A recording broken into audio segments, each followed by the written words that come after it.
Lemon beyond the গ্যালারিতে সবাইকে স্বাগত জানাচ্ছি। দেশ বিদেশের খেলাধুলার সবশেষ খবরের বিশ্লেষণ করতে হাজির হয়েছি প্রতিদিনের মতোই। আজকে আপনাদের সাথে আছি রেদওয়ান শোয়েব।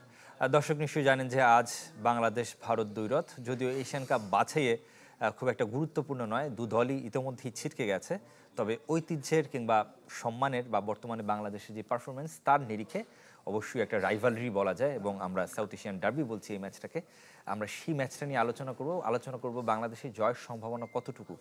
দু দশকেরও বেশি সময় ধরে বাংলাদেশ কিন্তু ভারতের বিপক্ষে জয় অধরা। আমরা সেই বিষয়গুলো নিয়ে আলোচনা করব। আমাদের সাথে সেই আলোচনায় আছেন জাতীয় দলের সাবেক ফুটবলার এবং কোচ জুলফিকার মাহমুদ মিন্টু। মিন্টু ভাই, আপনাকে স্বাগত আমাদের এই আজকের আয়োজনে। তবে দর্শক চাইলে আপনারাও আমাদের সাথে যোগ দিতে পারেন, জানাতে পারেন আপনার মতামত কিংবা করতে পারেন প্রশ্ন স্ক্রিনে দেখানো এই নম্বরে। মিন্টু ভাই, সবাই কালকে আমরা লক্ষ্য করলাম জামাল ভুঁইয়া থেকে শুরু করে কোচ সবাই বেশ excited. How excited you are, এবং আপনার কাছে কি মনে হচ্ছে কতটা কঠিন হতে পারে, কতটা চ্যালেঞ্জের হতে পারে ভারতের পক্ষে ম্যাচটা? ওয়েল, প্রথমে আসলে যেটা বলতে চাচ্ছি যে মানে এক হামজার ইনক্লুশনের কারণে বাংলাদেশ দলে এই মুহূর্তে আসলে বাংলাদেশকে নিয়ে কিন্তু মানে রিজিওনাল কান্ট্রিগুলো তারা তো ডেফিনেটলি ভাবেই হচ্ছে। ইভেনচুয়ালি যদি আমরা দেখি সিঙ্গাপুর কিংবা হংকংয়ের ম্যাচও দেখি, তাদের কোচদের ইন্টারভিউতে এবং প্লেয়ারদের ইন্টারভিউতে সেটা একদম স্পষ্ট যে একজন খেলোয়াড়ের কারণে এখন বাংলাদেশ দলের আবর্তিত হচ্ছে অবস্থানটা এবং বাংলাদেশ দলের স্ট্যাটাসটা এখন একটা অন্য লেভেলে। এবং যদি আপনি পারফরমেন্সের বিচারে দেখি যে আমাদের এই এশিয়ান কাপ কোয়ালিফিকেশন রাউন্ডে যে পারফরমেন্স আমাদের, হয়তো এটা আমাদের এক্সপেক্টেড রেজাল্ট না, আমাদের এক্সপেকটেশন ছিল যে কোয়ালিফাই করা। কিন্তু যদি ম্যাচ বাই ম্যাচ আমরা এগুলিকে দেখি তাহলে দেখব যে অনেক ম্যাচ কিন্তু খুব কাছে গিয়েও আমরা কিন্তু হেরেছি কিংবা ড্র করেছি। কিন্তু এই যে অ্যাটিটিউড এবং অ্যাপ্রোচিংয়ে যে পরিবর্তন, খেলোয়াড়দের কনফিডেন্স লেভেলটা এখন একটু অন্য লেভেলে, এবং এটা শুধুমাত্র হামজার কারণে। এবং আপনি দেখেন হামজা কিন্তু মানে লিডিং রোল প্লে যেটাকে আমরা বলি on and off the pitch, আমি পিচের কথাটাই বলি, খেলা চলাকালীন সময়ে আপনি দেখেন মাত্র 6টা ম্যাচ খেলেছে, এর মধ্যে 4টা গোল করেছে সে বাংলাদেশ একেবারে স্ট্রাইকারের মতো অবস্থা। এবং লাস্ট ম্যাচে তার যে অ্যাক্রোব্যাটিক বাইসাইকেল কিকে যে গোলটা, যেটা নিয়ে আলোচনা হচ্ছে, আনবিলিভেবল। সো এখন অ্যাকচুয়ালি হচ্ছে যে আমাদের পরবর্তী স্টেপ আসলে কি হওয়া উচিত। আমরা আসলে বাংলাদেশ ন্যাশনাল টিমকে বা বাংলাদেশের ফুটবলকে এখন আসলে কোন দিকে নিতে চাচ্ছি আমরা, এটা হচ্ছে মূল বিবেচ্য বিষয় আমার কাছে, যে আমাদের ফেডারেশন এবং সংশ্লিষ্টরা আসলে সেটাকে কিভাবে দেখছেন। আমাদের এখানে এখন অনেক অরিজিন প্লেয়াররা আসছে, এবং আমরা নিজেরাও অ্যাকচুয়ালি আমাদের প্লেয়ার তৈরি করার ক্ষেত্রে কি ভূমিকা রাখতে পারি ফেডারেশন, এই হামজাকে ক্যাপিটালাইজ করে। শুধুমাত্র আমি একটা খেলার মধ্যে সীমাবদ্ধ থাকতে চাচ্ছি না, যে শুধু এই একটা ভারত ম্যাচ, ডেফিনেটলি প্রেস্টিজিয়াস ম্যাচে আমরা জিততেও পারি, আমরা হারতেও পারি, কিন্তু আমার ভবিষ্যৎ আসলে কি, আমি কিভাবে আসলে ভবিষ্যতের দিকে যাব এবং এটাকে আরও কিভাবে আমি ক্যারি করে নিয়ে যেতে পারবো, সেটা যা আমার ফুটবলের জন্য একটা ডেভেলপমেন্টের অবস্থান হবে, এবং আরও একটা বেটার অবস্থানে কিভাবে আমি যাব। র্যাঙ্কিং চিন্তা করার কোনো বিষয় না যে আমি র্যাঙ্কিং কি বাড়াইলাম না বাড়াইলাম, অ্যাকচুয়ালি ফুটবল ডেভেলপমেন্টটা কীভাবে হচ্ছে সেটাকে চিন্তা করা উচিত। অফকোর্স আপনার প্রশ্নের আলোকে এটা বলবো যে এই ম্যাচটা তো ডেফিনেটলি একটা প্রেস্টিজিয়াস ম্যাচ, দীর্ঘদিন পরে ভারত আমাদের মাটিতে খেলতে আসছে, এবং রিসেন্ট পাস্টে ভারতও কিন্তু খুব স্ট্রাগল করছে এই মুহূর্তে। আপনি দেখেন অনেক সিনিয়র প্লেয়ার কিন্তু ভারতের এখন এই দলের সঙ্গে নেই, এবং বেশ কিছু প্রমিজিং ট্যালেন্টেড প্লেয়ারকে কিন্তু খালেদ জামিল এখানে কিন্তু ইনক্লুড করেছে দলের সঙ্গে। আন্ডার-23 টিম থেকে অলমোস্ট 3-4 প্লেয়ারকে এখানে নিয়ে এসেছে, ফিউচার প্ল্যান এগুলি। আপনি লিস্টন কোলাসোর মতো প্লেয়ার নেই, মানবীর সিংয়ের মতো প্লেয়ার নেই, সুনীল ছেত্রী এখন অনেক বয়স হয়েছে, তাকেও কিন্তু স্কোয়াডে কনসিডার করে না, এক্সেপ্ট দ্য ব্যাকলাইন থেকে। আমরা ওই সেই ধারাবাহিকতা রায়ান উইলিয়ামসকে দেখলাম অস্ট্রেলিয়া থেকে আনা হচ্ছে, যদিও গতকাল পর্যন্ত তিনি অনাপত্তিপত্র এখনো পর্যন্ত পাননি ফিফার কাছে। রায়ান উইলিয়ামসের ব্যাপারটা যেটা, ভারত কিন্তু অ্যাকচুয়ালি আমাদেরকে দেখে কিন্তু এই ধরনের স্টেপগুলো তারা নিচ্ছে, এবং রায়ান উইলিয়ামসের খেলার ব্যাপারে এখনও কিন্তু কনফার্ম না। ম্যাচের 90 মিনিটস আগ পর্যন্ত কিন্তু আপনার সুযোগ থাকবে, যদি এনওসি আসে definitely he will be eligible to play 90 minutes. Kick off টাইমের 90 মিনিটস আগেও যদি সেই এনওসি আসে তাহলে সে খেলতে পারবে। সুতরাং আমরা এখনও জানি না অ্যাকচুয়ালি সেই এনওসিটা তারা পাবে কি পাবে না। যেটা আপনি প্রশ্ন করলেন যে আমাদের জয়ের সম্ভাবনা কতটুকু, ডেফিনেটলি একটা ম্যাচ জিততে গেলে আপনাকে যেটা করতে হবে সেটা হচ্ছে যে ভালো ডিফেন্ডিং করতে হবে। যার দুর্বলতা আমরা এর আগের ম্যাচগুলোতে দেখি। Individual defending, unit defending, team defending. এবং আমরা প্রত্যেকটা ম্যাচে যে গোলগুলো কনসিড করেছি আপনি দেখেন শেষ মুহূর্তে সিলি মিস্টেক, ইন্ডিভিজুয়াল মিস্টেক। আমি এগুলি প্লেয়ারদের দোষ দিব না, কারণ it's a part of game. Mistake is obvious part of game, mistake হবে। কিন্তু ফ্রিকুয়েন্টলি যখন আপনি মিস্টেক করবেন তার মানে হচ্ছে যে আপনি রিফ্লেক্ট করেন না অ্যাকচুয়ালি আপনার মিস্টেকটাকে। যে আমরা বলি যে রিফ্লেকশন অন ইউর ওয়ার্ক। কেন? To move forward. ওইটাকে দেখা, কেন আমার এই ভুলটা হয়েছিল, আমার বডি পজিশনটা ঠিক ছিল কিনা, আমার স্ট্যান্স অ্যান্ড ব্যালেন্স ঠিক ছিল কিনা, যে কারণে আমার এই গোল কনসিডিং। ইভেনচুয়ালি সেট পিস ডিফেন্ডিংও আমাদের গত ম্যাচও যেটা দেখলাম নেপালের সঙ্গে একেবারে আপনার শেষ মুহূর্তে এডিশনাল টাইমে। সো এই মিস্টেকগুলো আপনার করা যাবে না, একদমই করা যাবে না। এবং এই লেভেলে এগুলি করলে আপনাকে কিন্তু ডেফিনেটলি এটার খেসারত দিতেই হবে। আমরা একটু যেতে চাই জাতীয় স্টেডিয়ামে, সেখানে আমাদের সহকর্মী আছেন, সেখানকার অবস্থাটা কি, পরিস্থিতি কীরকম, নিরাপত্তা কতটুকু, আমরা সেই বিষয় নিয়ে কথা বলতে চাই। আমাদের সাথে নিশ্চয়ই আছেন জহির সাগর, জাতীয় স্টেডিয়ামে আছেন তিনি। সাগর, জানাবেন সেখানকার সবশেষ অবস্থা কি? যদিও খেলা শুরু হতে একটা দীর্ঘ সময় বাকি, প্রায় মাত্র 1টা বাজে, 6-7 ঘন্টার মতো এখনো বাকি আছে। সেখানকার অবস্থাটা কি? এবং এই ম্যাচকে ঘিরে যেহেতু কিছুটা, যদি বলি যে ভারত যেহেতু এক ধরনের বৈরিতার লড়াই বলা যায়, কি ধরনের অবস্থা বিরাজ করছে সেখানে? আমরা যতটুকু জানি সেনাবাহিনী সেখানকার নেতৃত্ব দিচ্ছে নিরাপত্তা।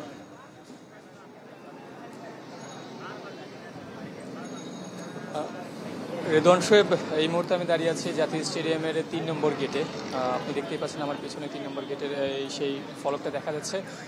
খেলা শুরু হবে 8টায়, গেট খুলবে দুপুর 3টায়, বন্ধ হয়ে যাবে সন্ধ্যা 7টায়। কিন্তু এখন পর্যন্ত আমরা এখানে এসে যেটা দেখতে পেরেছি, গতবারের তুলনায়, অর্থাৎ লাস্ট যে 2টা ম্যাচ হয়েছে সিঙ্গাপুর এবং হংকংয়ের বিপক্ষে, সেই জায়গা থেকে বাফুফের যেই তিক্ত অভিজ্ঞতা হয়েছে, বিশেষ করে সমর্থকদেরকে মাঠে প্রবেশের ক্ষেত্রেই যেই সমর্থকদের সাথে যেই হই হুল্লোড় হয়েছে, যে একটা অনাকাঙ্ক্ষিত ঘটনা ঘটেছে লাস্ট 2টা ম্যাচে, সে জায়গা থেকে বাফুফে একটু সতর্কই বলতে হবে। কারণ আমরা এসে দেখেছি আজকে যে 3টা গেট রয়েছে, 1 নম্বর, 2 নম্বর এবং 3 নম্বর গেট, সেই প্রত্যেকটা গেটে সিকিউরিটি কনসার্নের জায়গা থেকে যথেষ্ট পরিমাণে তারা সতর্ক অবস্থানে রয়েছে। যদিও বা এখন পর্যন্ত বাংলাদেশ সেনাবাহিনী দায়িত্ব নেননি, তারা সন্ধ্যা 7টা থেকে আনুষ্ঠানিকভাবে দায়িত্ব নেবেন এবং পুরো এরিয়াটা বাংলাদেশ সেনাবাহিনীর কন্ট্রোলেই থাকবে।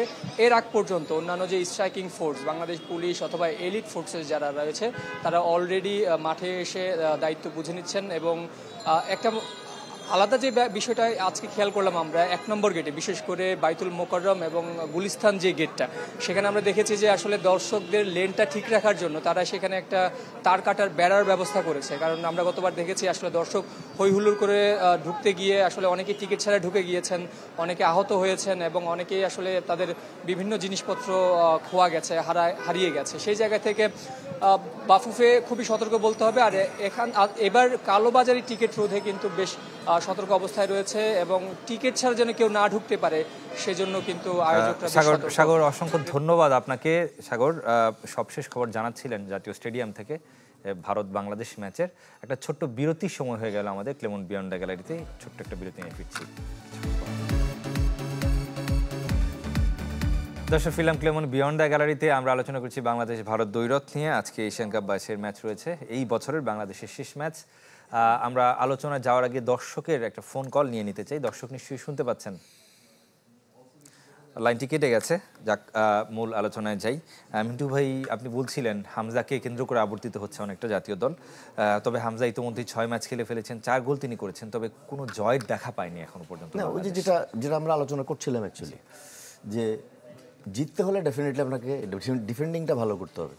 এবং যেভাবে আমরা গোলগুলো কনসিড করছি actually, it's very difficult to win the match. কারণ আপনি যদি গোল কনসিড না করেন, পসিবিলিটি থাকবেই থ্রুআউট 90 মিনিটসে গোল স্কোরিং অপরচুনিটি আপনি পাবেন। এবং আজকের ম্যাচও সেই একই রকম ঘটনাই ঘটবে। আশা করি হয়তো যে আজকের ম্যাচে মানে স্টার্টিং 11 কী হবে এখনও সেটা আসলে প্রেডিক্ট করা খুব ডিফিকাল্ট। তবে গত 3 বছর অ্যাকচুয়ালি ক্যাবরেরাকে যেভাবে আমরা দেখছি, তাতে সেটা পরিষ্কার মোটামুটি যে হয়তো গোলবার এসে মিতুল মার্মা হয়তো না, এটা মোটামুটি নিশ্চিত। গতকালকে তিনি মিতুল মার্মার কথা বলছেন, আমি এটা নিয়ে একটু প্রশ্ন ইন্টারাপ্ট করতে চাই। মিতুল মার্মা শেষ কয়েকটা ম্যাচে আমরা লক্ষ্য করেছি তার ভুলটা একেবারে স্পষ্ট ছিল। একাধিক ম্যাচে ধারাবাহিকভাবে তিনি ভুল করেছেন। সেই জায়গা থেকে তারপরও কাবরেরা ভরসা রাখছেন মিতুল মার্মার প্রতি। এখানে একটা জিনিস হচ্ছে যখন আপনি এই ধরনের কোনো একটা টুর্নামেন্টে পার্টিসিপেট করেন, আপনার একটা নির্দিষ্ট স্কোয়াড থাকে, সেখানে ডেফিনেটলি আপনার অন্য গোলকিপার আরও রয়েছে বা অন্যান্য পজিশনেও কিন্তু আপনার প্লেয়ার রয়েছে। তো সুতরাং আপনি বিং এ কোচ যদি সে কনফিডেন্স না পান যে তাকে রিপ্লেস করে আমার যিনি সেকেন্ড গোলকিপার আছে তাকে আমি দিব কিনা আসলে সুযোগ, তাহলে তো বাইরে থেকে আমি বা আপনি আমরা কিছুই বলতে পারবো না, কোচের যদি কনফিডেন্স না থাকে। তবে ডেফিনেটলি ন্যাশনাল টিম যখন হয়, এনি ন্যাশনাল টিম, আপনার সেখানে রাইট ফুল ব্যাক পজিশনে সাদ বা অন্য কেউ আছে, তাজ আছে, তাহলে সাদ যদি প্রবলেম করে definitely I will give him chance, তাজকে সুযোগ দিব। জায়ান যদি প্রবলেম করে then I will think about another option. এটাই তো হচ্ছে নর্মাল। তো এখন কথা হচ্ছে তাহলে যদি তাদের সেই ক্যাপাবিলিটি না থাকে খেলার জন্য, শ্রাবণ কিংবা অন্য যারাই আছে, কোনো অপশন যদি না থাকে, তাহলে আপনি তাদেরকে স্কোয়াডে রাখছেন কেন অ্যাকচুয়ালি? তো এইগুলি তো প্রশ্ন এই কারণেই উঠে অ্যাকচুয়ালি। জি, আপনি এই স্কোয়াডে এই কয়টা প্লেয়ারকে সমস্ত প্লেয়ার থেকে দেখে আপনি নিলেন সেখানে, তাহলে কেন আসলে দুইটা গোলকিপারের এক্সট্রা রাখার প্রয়োজনটা কি অ্যাকচুয়ালি? কোনো প্রয়োজন আছে? আপনি দেখেন ইন্ডিয়া টিমের কথাই যদি আমি ধরি, এখন কিন্তু আবার গুরপ্রীত সিং সে আবার কিন্তু টিমের সঙ্গে আছে। আমাদের সঙ্গে ফার্স্ট ম্যাচে কিন্তু গুরপ্রীত খেলেনি, অন্য আরেকটা গোলকিপারকে খেলিয়েছে। এবং ইন্ডিয়াকে যদি দেখি কত ফ্লেক্সিবল তারা, এই টুর্নামেন্টে বেশ কয়েকবার তারা 4-2-3-1 ফরমেশনে খেলেছে, 4-4-2 ফরমেশনে খেলেছে, 4-4-1-1 ফরমেশনে খেলেছে, তারা চেঞ্জ করছে ম্যাচ বাই ম্যাচ, তারা তাদের ট্যাকটিক্স এবং সিস্টেম অফ প্লেও চেঞ্জ করছে। আমাদের খেলার আমাদের স্টাইল এখানে একই যেমন রকম আজকের ম্যাচও আমি জানি না নাম্বার 9 পজিশনে কে খেলবে অ্যাকচুয়ালি, আমরা তো নাম্বার 9 ছাড়াই অ্যাকচুয়ালি খেলছি। এক্স্যাক্টলি, সেখানে আমরা রাকিবকে এবং ফাহিমকে খেলাচ্ছি ডায়মন্ড মিডফিল্ড হিসেবে, আমাদের মিডফিল্ডে ডায়মন্ড থাকে।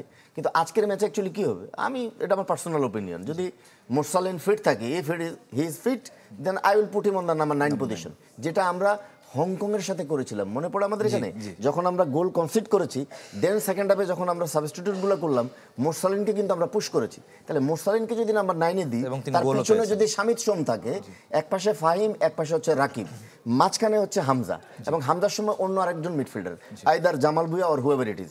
হয়তো জামালের ব্যাপারে যেটা হচ্ছে, Jamal very good in possession, he is a fantastic, he has that quality to play short, medium and long passes, yes, but recovery of the ball এর কথা যেটা বলি, যেমন হামজা যেমন খেলাটাকে তৈরি করে তেমনি আবার ডিস্ট্রয় করে, yes. So defending is very important also. Football is all about হচ্ছে ট্রানজিশনের খেলা।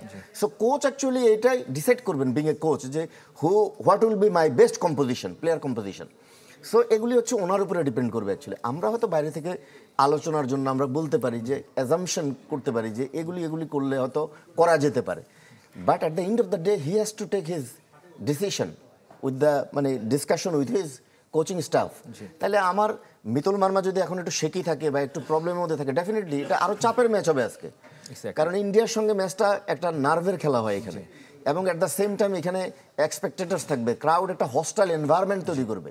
সো কখনো কখনো এই সব সাইকোলজিক্যাল প্রেশারেও প্লেয়ারদের পারফরমেন্স কিন্তু ডাউন হয়।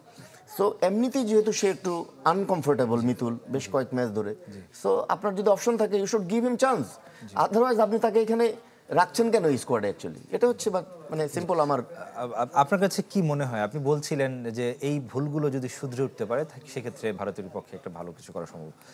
আগে একটা সময় ছিল, আমরা যেটা জানি যে একটা দীর্ঘ সময় ধরে আমরা ভারতের সাথে কোনো জয় নেই, সেটা বলছেন 2003 সালের পর থেকে। সেই সিচুয়েশনটা নিশ্চয়ই কাভার আপ অনেকটা হয়েছে কিনা, যদিও র্যাঙ্কিংয়ের পার্থক্যটা এখনো 47। আমি একদম অনেস্টলি বলবো, this is my honest and humble opinion. আমার দেখা, আমি নিজেও ইন্ডিয়ার সঙ্গে বেশ কয়েকটা ম্যাচ খেলেছি বিং এ প্লেয়ার। গত 25 বছরের মধ্যে সবচেয়ে দুর্বল ইন্ডিয়ান টিম হচ্ছে এটা অনেকে আমার সঙ্গে ডিসএগ্রি করতে পারবেন, আমি ডেফিনেটলি ওনাদেরকে রেসপেক্ট করি, এটা আমার পার্সোনাল ওপিনিয়ন। এবং আজকের যে ইন্ডিয়ান স্কোয়াডটা আপনি দেখেন, a group of player, senior quality group of player কিন্তু এখানে নাই। ব্র্যান্ডন ফার্নান্ডেজ নাই, মানবীর সিং নাই, লেস্টন কোলাসো নাই। সো এখানে একটা নতুন গ্রুপ নিয়ে আসছে। এক্স্যাক্টলি তার ব্যাকলাইন যদি আমি দেখি, আকাশ মিশ্রা, রাহুল বেকে, আনোয়ার আলী এবং হলো সন্দেশ জিঙ্গান, গুরপ্রীত সিং গোলকিপার, এরাই হচ্ছে সবচেয়ে সিনিয়র প্লেয়ার ইন্ডিয়ান টিমে এখন। মিডফিল্ডে আপনি যদি দেখেন, সেখানের মধ্যে নিখিল রয়েছে, সেখানে সুরেশ সিং রয়েছে, এবং এখানে নরেশ রয়েছে, মহেশ নরেন সিং, এবং হলো নিক্সন। সো এই ইয়াং জেনারেশনকে তারা কিন্তু এখন এখানে ইনক্লুড করছে just because of for the future of Indian football. Exactly, এবং আমার কাছে মনে হয় যে এই দলটাকে হারানোর একটা দারুণ সুযোগ বাংলাদেশের আছে। বাংলাদেশের যে অবস্থা, আমাদের সময় একদম শেষ হয়ে গেছে, আসলে দুঃখিত আমি মিটু আপনার প্রতি। আমরা অবশ্যই প্রত্যাশা করি ভারতের বিপক্ষে একটা দারুণ জয় দিয়ে এই বছরটা শেষ করবে, এবং যেহেতু একটা বড় বিরতি আছে সেখানে তাদের মানসিকভাবে চাঙ্গা থাকতে পারবে ফুটবলাররা। শেষ করছি ক্লেমন বিয়ন্ড দ্য গ্যালারি। ভালো থাকবেন, সুস্থ থাকবেন সবাই।